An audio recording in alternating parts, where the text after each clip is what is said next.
like to stand up on the ramp? Okay.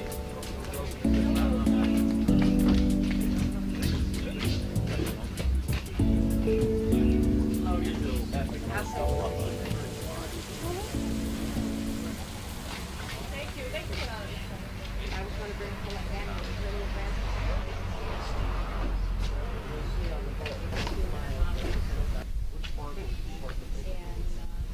This bottom portion right here was,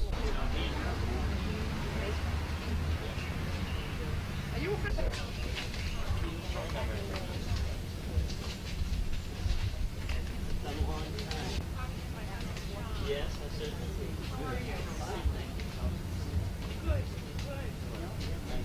Sorry, not to see him, but this I remember being short. We've been in touch over the years, and it's been nice. Would you like to stand up here? The builders, would you like to join me up here? I think there's enough room.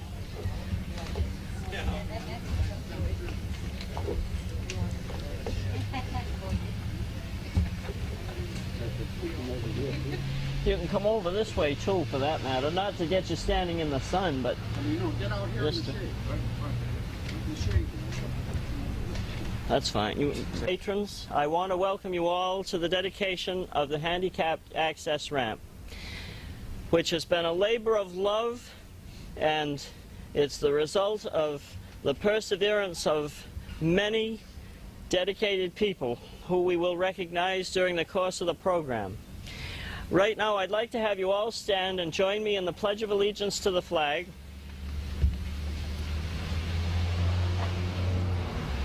I pledge allegiance to the flag of the United States of America and to the republic for which it stands, one nation, under God, indivisible, with liberty and justice for all.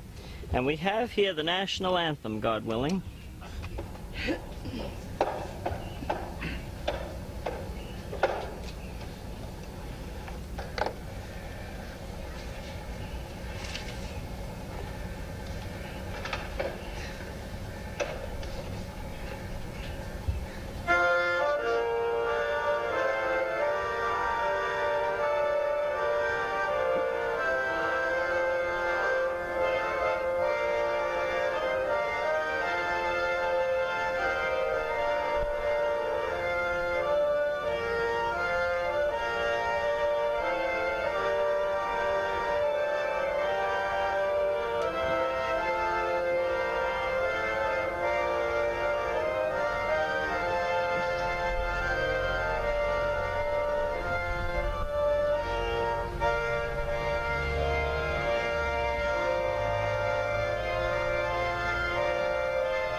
We want to thank the organist of the Brick Church in Dighton and the Hornbein Church in Rehoboth, who made it possible for us to have a recording of the national anthem. The church has long been closely associated with the library in one way or another. Reverend Rich was on the building committee, and Reverend Greer was a trustee for many years, and it was a church that made it possible for us to have the national anthem today. At this time, I'd like to introduce the guests of honor. I'll introduce first the gentleman who constructed the ramp, and they are, I hope that everyone is here, Scott Lamontagne, Ken Bell, Mark Cox, he's out, Joe Fishbach, Scott Hathaway, Justin King, Brian Smith, Dave Tucker, Dana Twomey. And whose name haven't I called? I'm sorry. Pete Rose. How did I happen to miss? Withers. Oh, Pete Withers. How did I happen to miss? Well, we'll have to add you to the list. Unfortunately, you weren't on the typewritten list, but we'll call the papers and make sure that that's changed. And Mr. Bramwell, their teacher of the structural carpentry class at Dighton Rehoboth Regional Vocational High School. And Mr. Marcial, the director of vocational education at Dighton Rehoboth. And Mr. John Myers of ICI Americas, which donated the lumber for the ramp and the materials with which it was built, and his supervisor, Mr. Mark Cabral, the site manager of ICI. And we have with us also, I am expecting, by the way, the building inspector and the superintendent of streets, but in their absence, we'll go on with the introductions. We have with us also Mr. Hathaway of the Board of Trustees, and I'm the chairman of the trustees, Patrick Menges. Unfortunately, Mrs. Gales, our third trustee, couldn't be with us. Her father-in-law died over the weekend. And now I'm going to ask the Board of Selectmen, represented by its chairman, Mr. Armand Gagné, and Mr. Frank Costa, to give us the felicitations of the town.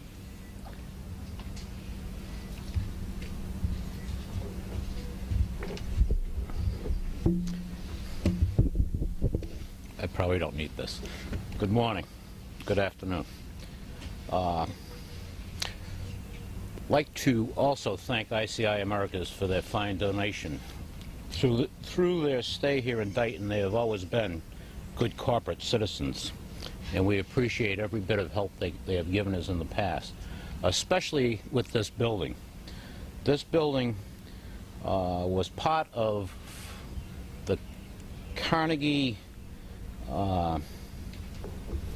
Endowment Fund, which, when Mr. Andrew Carnegie came to this country, a penniless youth from Scotland, in the first half of the 19th century, by the end of the 19th century, Mr. Carnegie had accumulated, in the year 1900, the sum of $1.5 billion, which probably, if you equated that to today's money, it would be almost incomprehensible. Mr. Carnegie gave away $300,000 of that, $300 million of that. This is one of his contributions, this building. Over the library in Fall River, there is a cut in the granite over the front door of the library is a simple statement. It says, "The People's University." That's what libraries are. We in Dighton have been fortunate to have a very active Board of Trustees. Mr. Hathaway, who has been on the Board of Trustees a number of years, Mr. Menges, a new arrival on the board, Mrs. Gales, and for a good number of years, Mrs. Schultz. Prior to that, we had Bob McGuirk and a number of other people who have served on the board.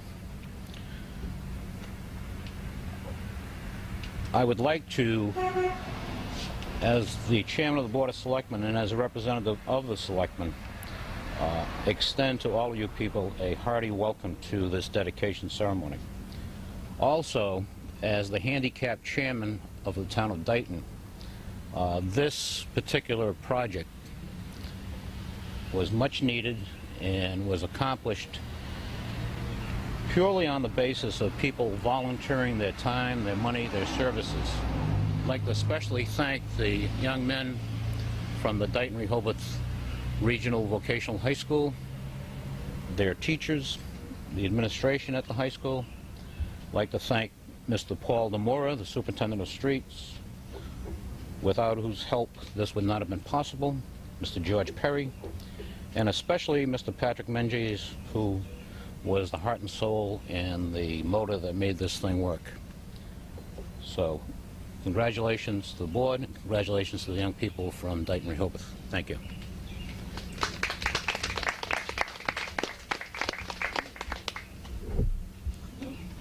Thank you very much. At this time, not to embarrass the attending contributors, but I'd like to ask if Mr. Myers or Mr. Bramwell or Mr. Marcial would like to make a few remarks. Mr. Myers.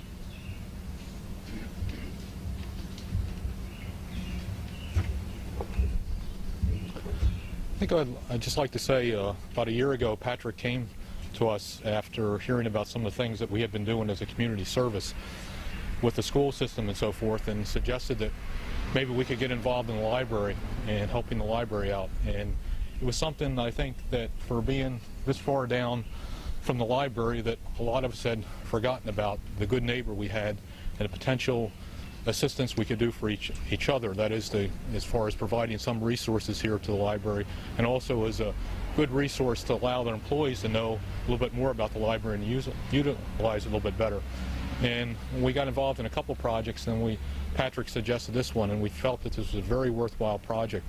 And initially there was a lot of stumbling blocks, and there was a lot of concern whether we'd be able to pull it off. And I would just like to thank Patrick, because he really spearheaded the whole thing and made sure that it happened. And our small part to help fund this we were certainly very happy to do, and we were glad to see it's come out so nicely. And I'd like to congratulate all of you that helped put this all together. You did a really fine job, because as I mentioned before, when we first looked at this, it looked like an impossible task just from the way the building was laid out. And I'd like to thank the administration at the high school as well for allowing the students to come down and do this, because once again they did a marvelous job. And I'd like to say that, you know, as part of ICI, we're very cognizant of our part in the community, and we're very glad that we could help out. Thank you.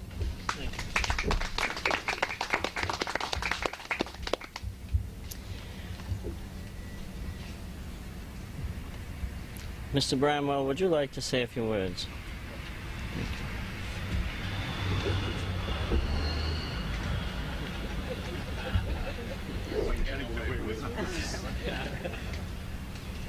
Well, I don't have a written speech, but I'm very happy. I thank all the people that showed. My boys deserve the credit. People, you have quite a town here. I've worked here for 17 years, and I live in Westport. I don't think we have such good support as you do here. Community project, person like Mr. Menges, you seem to work together. We hear the school systems are always turning out inferior products. The kids aren't the way they used to be. Well, I think this ramp here is just a testament to proving that wrong. That theory is wrong. They haven't met my students.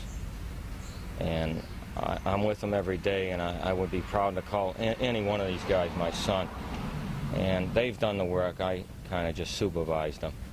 And I thank you again for putting this on. It's quite unique, and it's very much appreciated, by the way. And my boss, my newly appointed boss, is right next to me, and I know I'm getting some good points here today. No, I just want to Mr. thank Marcial. really, because all I can do is support him. You know, it's his program, it's his students, and I'm always as good as he is. And that's a lot of the programs we do at the high school. It's his program. He's worked diligently with the students. It's great to see them come back and draw the plans up, to lay it out. So each one's had a chance to, at least if they had to go out and do this again, they could do it again on their own. It's a learning process for us, and it's worked very well. Bob works wonderful with the students. He plans everything, he has everybody go through it, make a stock bill up, a list up, so when they go out, they can do it. And I thank the community. I've been in Dayton for 31 years and worked for the school system for 31 years, and I think have a lot to be proud of in the school system that we do have. And there's programs like this where these students can go out and with saleable skills, and they also have the academic background if they want to go on to post-secondary ed. It works very well for us, and it's been great. And I thank Bob and his boys. Thank you.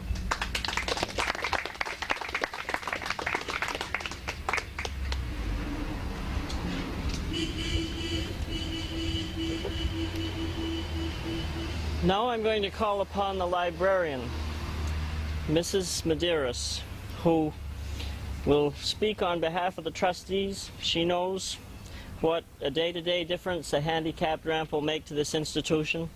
Mrs. Medeiros.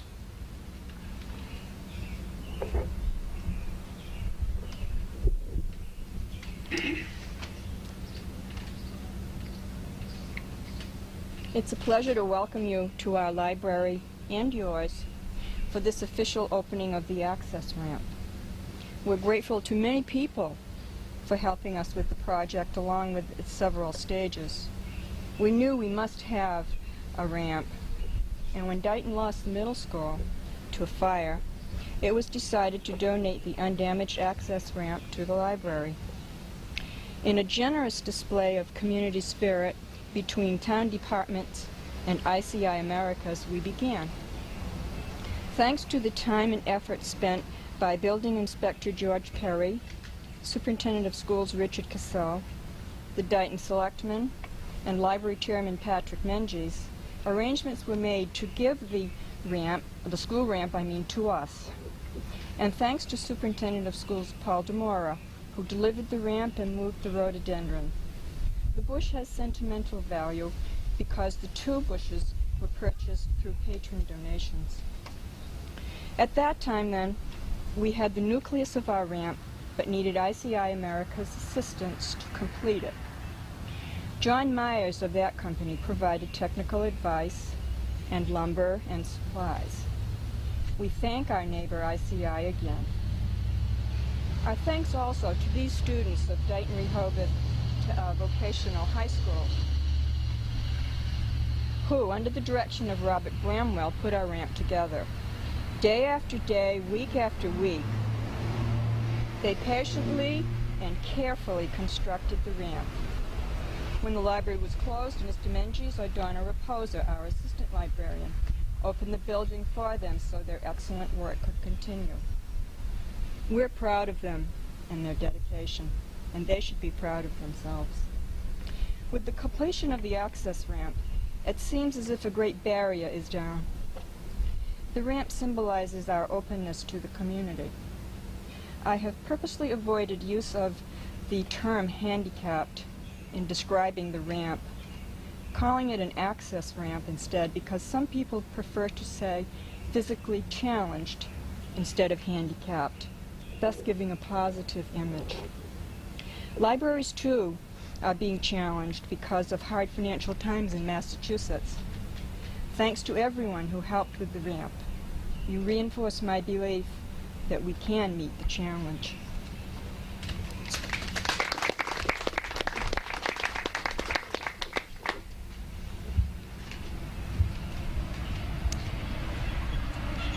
What we would like to do now is to cut the ribbon at the base of the ramp. And as a symbol of the barrier to access to the library that we are removing, we're going to save the ribbon, and we're going to save it this way. Our assistant librarian, Donna Raposa, will take the pieces of the ribbon that we cut when we cut it here in a few minutes, and we'll staple a small piece of the ribbon to each of your programs as a souvenir of the occasion and as a symbol of the barrier to access that we're removing this afternoon.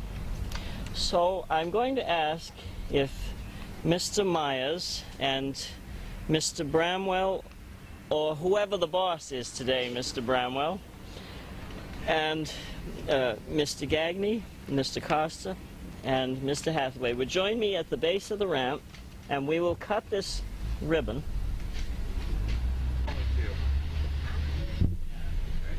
Would somebody like to hold the ribbon? We might get another hand. Another hand on the ribbon. Over here. Okay.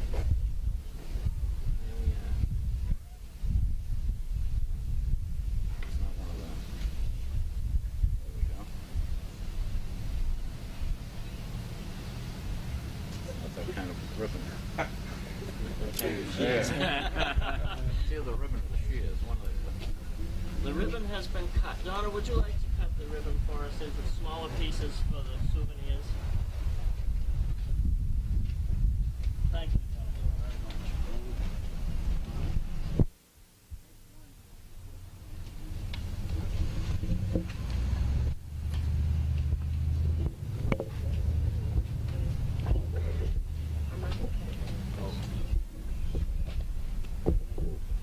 And Dick? No.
Well, while the cable TV folks, who we thank for coming, are taking a picture of the builders,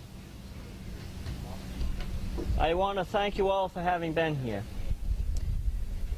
And I have two final announcements, well, I should say three, that I can add. The highway department is going to be completing the concrete pad so that the little hump here at the curb is eliminated. And the building inspector spoke to the highway superintendent about having a handicapped access mark painted on the pavement in front of the library so that the nearest parking space to the ramp is marked in the street. And on a side note, we were informed yesterday by Mr. Costa, the commander of the Veterans of Foreign Wars, that the VFW post here in town is going to be donating a flagpole to the library in the near future. Thank you again for having come. We deeply appreciate it and all your assistance. Thank you.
Welcome to a tour of the Dighton Public Library. Hello, my name is Pauline Smith, and I am a member of the Friends of the Dighton Library. The Friends of the Dighton Library was organized in 1990. We are a non-profit organization who are dedicated to promote and assist the Dighton Public Library. This past year, we have given a TV, a VCR, and a stand for the children's room.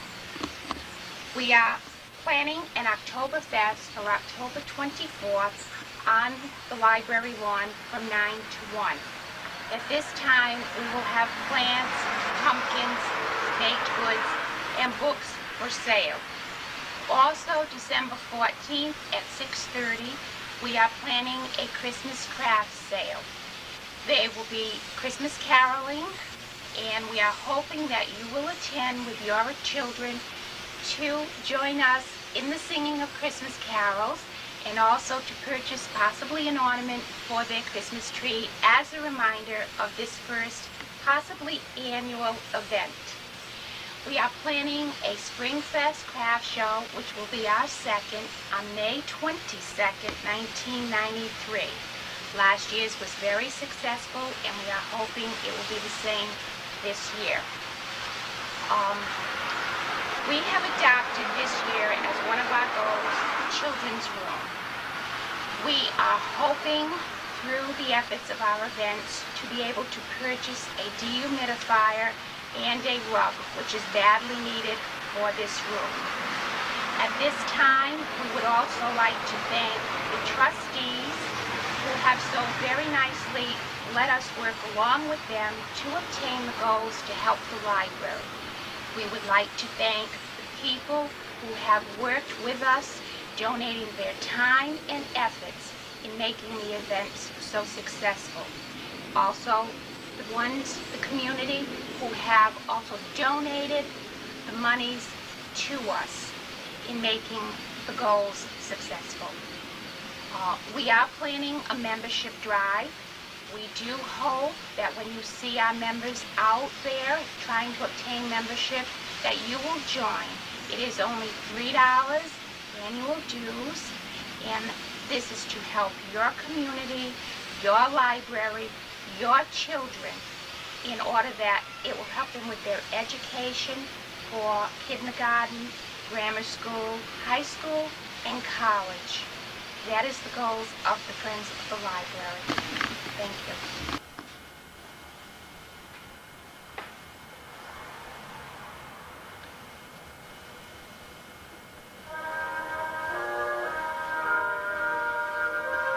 This building is the gift of Andrew Carnegie, erected 1910. Building Committee, Reverend A. Judson Rich, Chairman, John C. Davis, J. Willis Andrews, Joseph K. Milliken, J.S. Place, and D.F. Lane, Secretary and Treasurer. Robert Coit, Architect, and Ferdinand Waldron, Builder. Ladies and gentlemen, welcome to the Dighton Public Library for this tour sponsored by the Friends of the Library.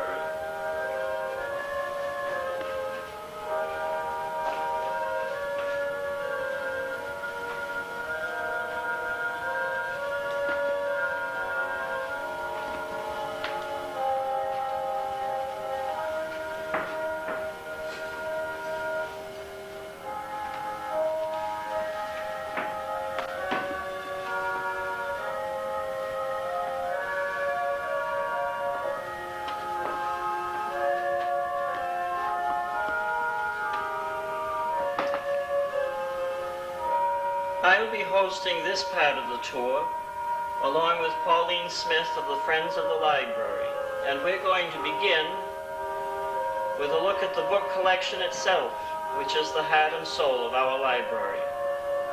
And we're going to begin with a useful part of the library indeed, cookbooks. But I want to show you what an important part you, the people of Dighton, have had in making the library what it is.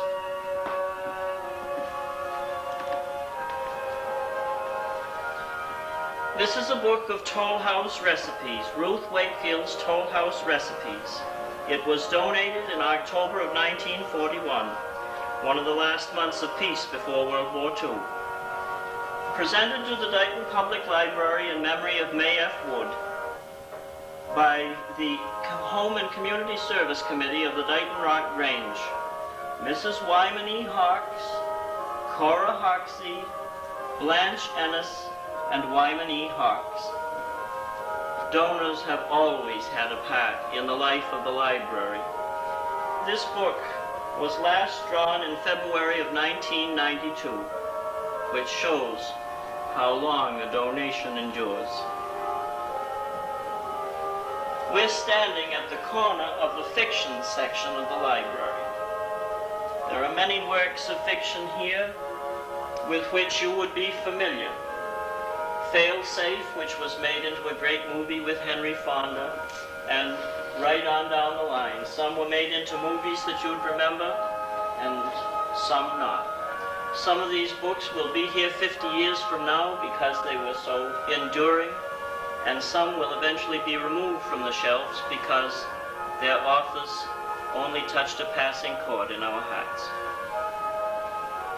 Among the enduring works on these shelves of fiction are the novels of Zane Grey, the great Western writer. Some of our parents and grandparents have read Zane Grey.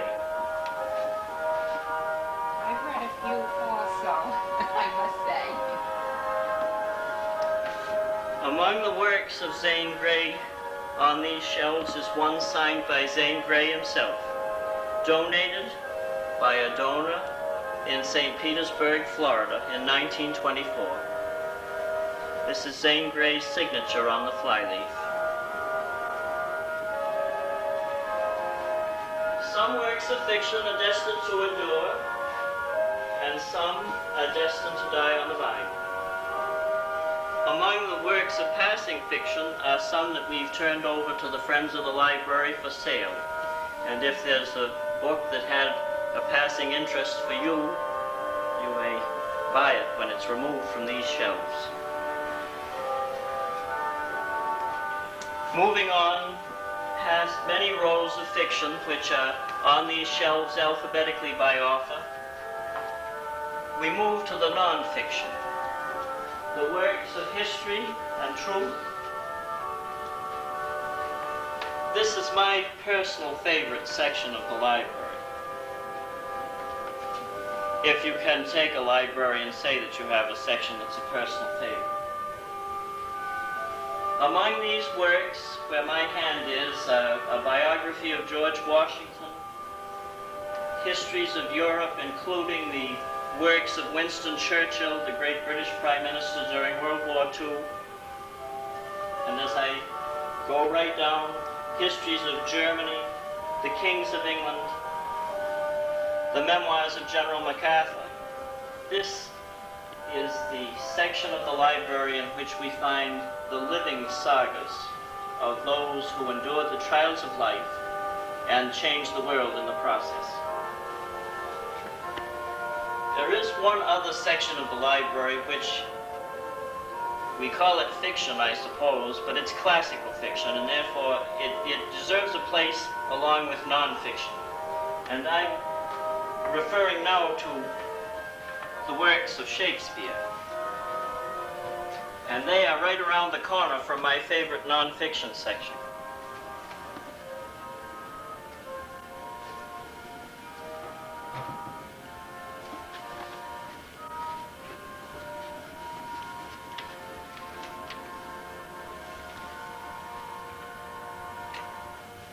Who can forget Polonius's advice about life from Hamlet? Neither a borrower nor a lender be, for loan oft loses both itself and friend, and borrowing dulls the edge of husbandry. This above all, to thine own self be true, and it must follow as the night the day, that thou canst not then be false to any man. Farewell, my blessing season this in thee. I believe Shakespeare's played a very important part in all our lives growing up, between Hamlet, Macbeth, and a few others we've all had through high school and college. Indeed he has.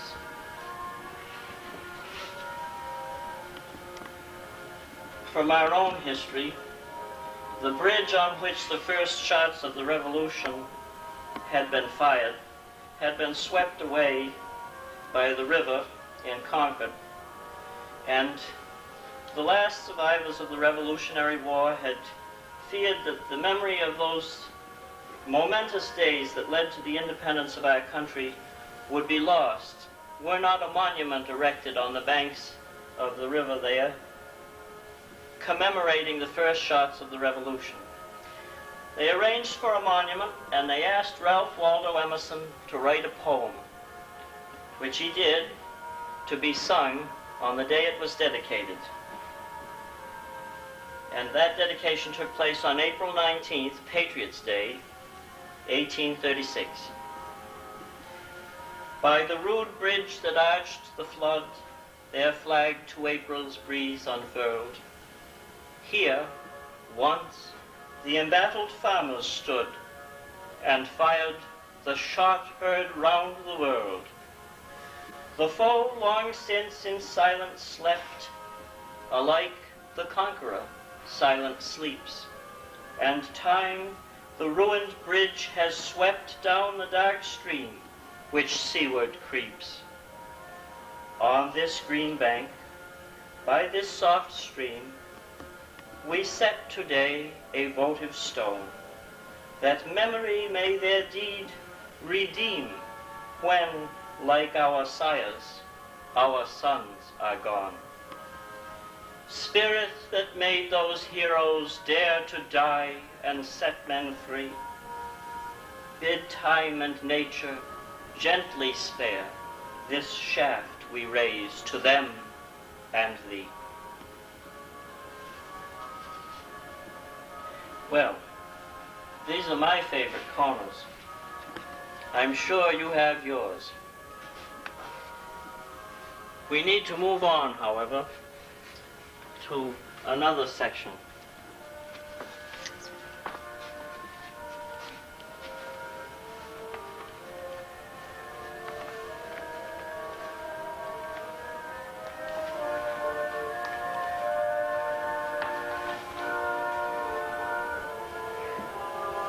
To show you the breadth of the information that's available in the library, I want to put my hand on one book,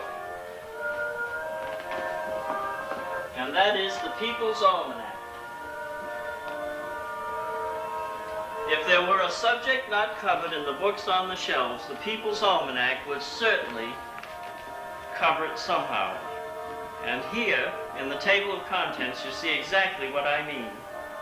Special articles, the USA, Red, White, and True, the Presidency, the Almighty Dollar, World, Nations, and People, Disasters and Violence, War, Universe, Spaced Out, Down to Earth, On the Road, Communications, the Media, the Arts, Science and Technology, the Family, Love and Sexuality, Health and Well-Being, Human Behavior and Daily Life, Honors, Sports, the People's Directory, Keeping the Faith, Religion, The Final Trip, Death, The Curiosity Shop, The Unknown and Mysterious, Survival in the Belly of the Monster, Utopia, and By the People and For the People.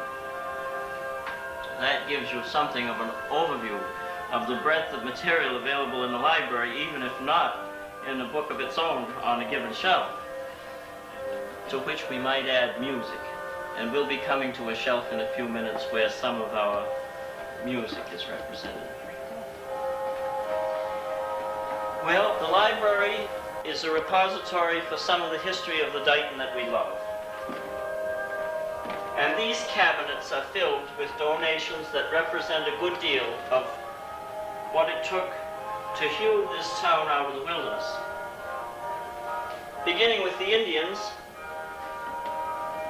and their implements, arrowheads and hatchet heads, many of which were donated to us by Chip Robinson of Rehoboth, an archaeologist himself, who spent much time amassing this collection, and for which we are deeply grateful.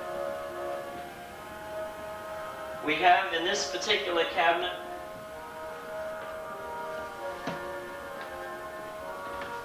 the story of Dighton Rock as far as we know it.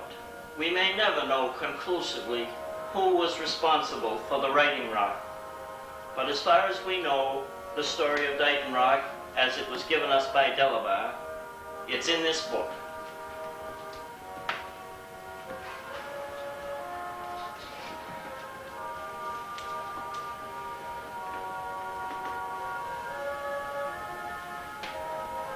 Our ancestors' celebration of the 200th anniversary of Dighton in 1912.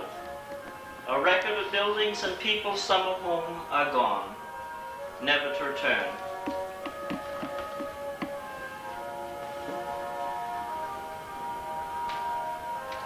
The history of Dighton itself, commissioned in 1962 and written by Miss Helen Lane. Along with the Latter-day Observance book from the 250th anniversary of the town that was published in that year.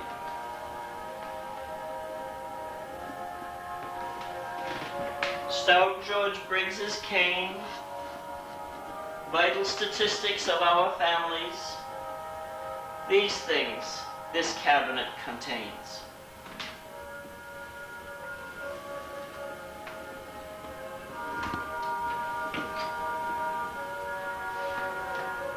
We're standing in the reading room. These tables were once the after-school places of many children, some of whom attended the South School that used to stand across the street in the day when streetcars used to pass by the front of this building. The South School is gone, and these tables no longer receive quite as much use as they once did. But nevertheless, young people still frequent the reading room to do research for projects and for curiosity reading and some of the non-fiction reference material that lines these shelves. For example, I mentioned music. This is the Encyclopedia of Music and Musicians and the New College Encyclopedia of Music. Here are books on theater, the Metropolitan Opera of New York, some of our favorite sports, ice hockey and baseball, English literature. Once again, another very dear to my heart corner of the library. Biography of George Washington, Carl Sandburg's Abraham Lincoln, and this book, Henry Steele Commager's Documents of American History. In 1921, two Italian-born anarchists were convicted of murder in Dedham, Massachusetts. They may well have been innocent of their crime. We may never conclusively know. But Bartolomeo Vanzetti's last statement in court before he was sentenced to the execution that took place a few weeks later is in this book, and I'm going to read from the last paragraph of it. This is what I say. I would not wish to a dog or to a snake, to the most low and misfortunate creature on earth, I would not wish to any of them what I have had to suffer for the things I am not guilty of. But my conviction is that I have suffered for the things that I am guilty of. I am suffering because I am a radical, and indeed I am a radical. I have suffered because I was an Italian, and indeed I am an Italian. I have suffered more for my family and for my beloved than for myself. But I am so convinced to be right that if you could execute me 2 times, and if I could be reborn 2 other times, I would live again to do what I have done already. I have finished. Thank you. The court proceeded to sentence the men to death.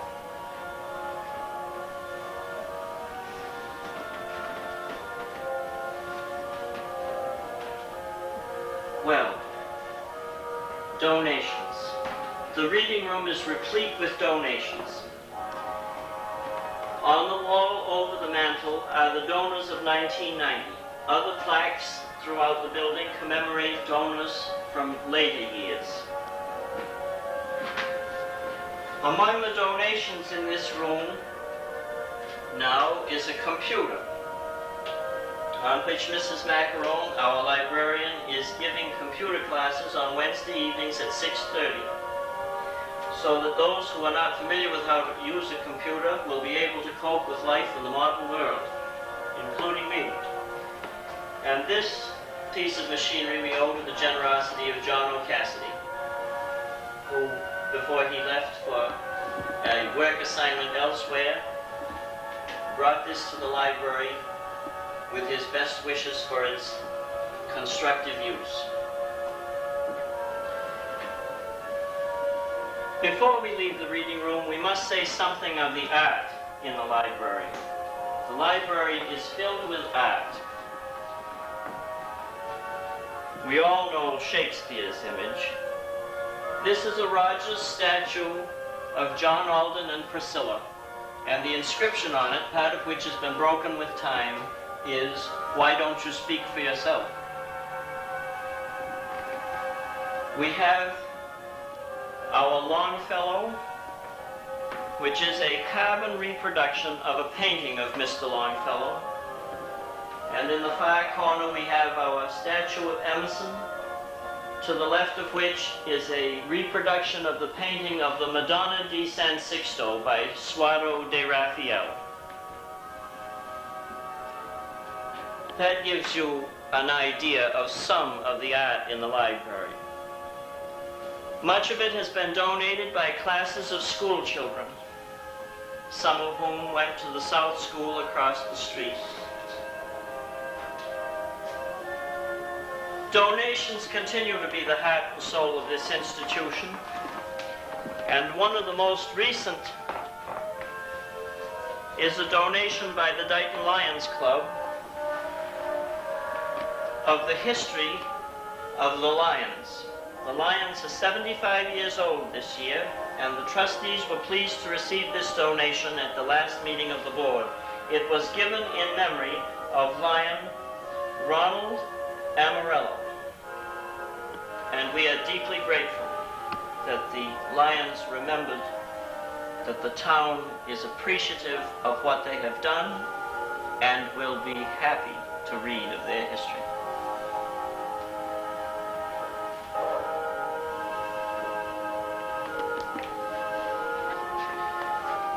I have in my hands the architect's plans for this building, and I'm holding here the bank book of the Carnegie gift account with which the library was built. A dream of educated men that a town in which the only news from outside came on foot or horseback or by rail resulted in this building. Now automobiles and electronic media bring us much of what we know of the world. Yet much of what we know of how the world became what it is, we must look back for. And that's some of what was bequeathed us in the form of this institution. The library is also a continuing source of the enrichment that doesn't fit into a half-hour television program, and the depth of knowledge that we must have, not only to appreciate our world, but to be able to function effectively in it. At this time, I would like to introduce the librarian of the Dighton Public Library, Mrs. Barbara Macaron. Mrs. Macaron joined us in July. How do you do, Mrs. Macaron? Hello. Nice to have you with us. And Mrs. Macaron is going to take it from here and lead us, among other things, on a tour of the children's room. Hello, my name is Barbara Macaron. I'm the new library director here at Dighton Public Library. I've been here for 2 months, and it has been a source of joy and exceedingly good feelings from all the members of the community who have come through these doors. If you'd like to follow me, I'll show you the librarian's office where a lot of the paperwork is generated.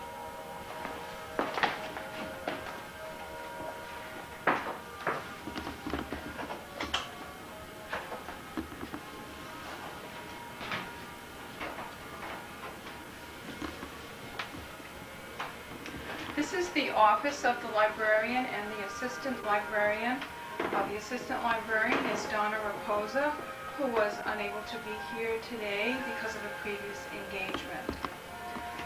In the librarian and assistant librarian's office, the work of cataloging, ordering, repairing, and book acquisition statistic recording is done. This is the room where the book arrives first. It is cataloged by the Dewey Decimal System, and Mrs. Raposa shelves the book and files the appropriate catalog cards. If you follow me, I will show you the children's room.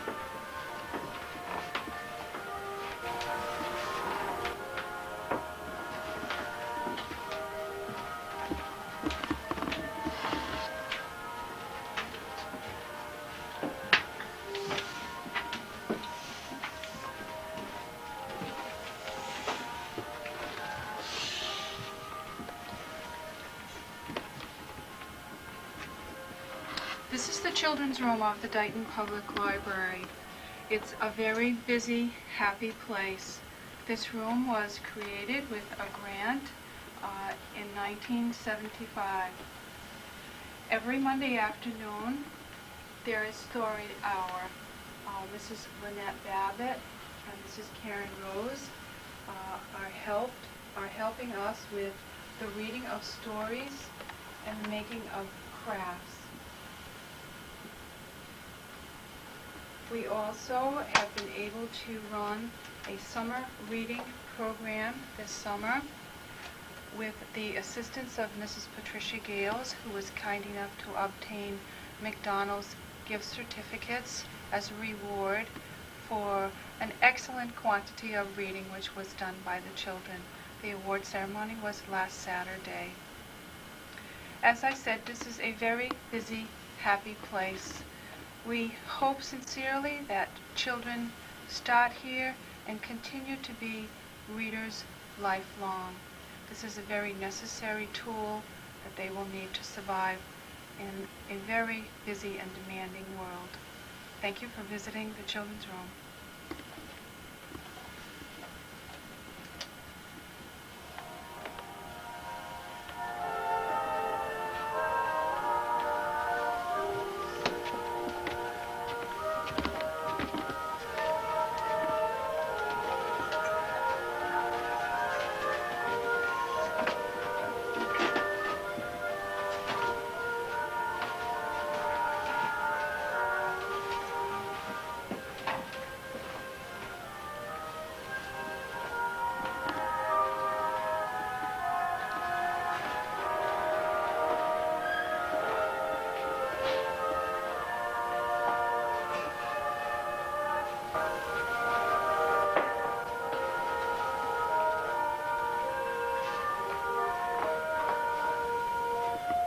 Before we conclude this tour of the library, brief as it has been, we want to say a few words about some special people.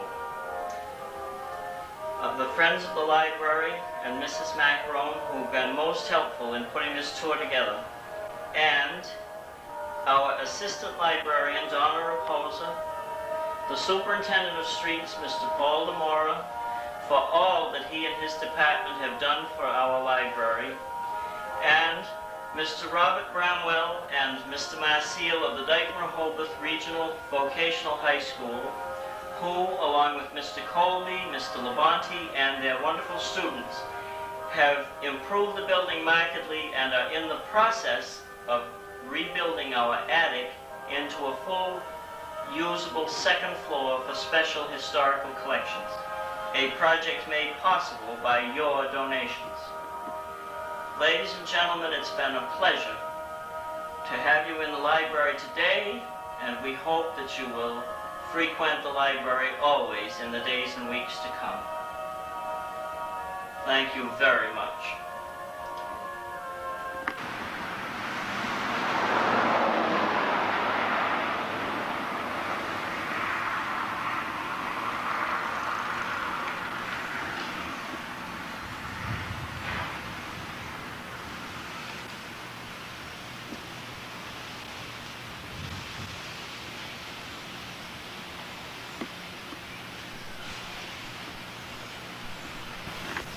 And so we say farewell. Thank you, Mr. Carnegie, for over a century of memories. Now, old friend, as the footsteps fade away, your fate is in our hands.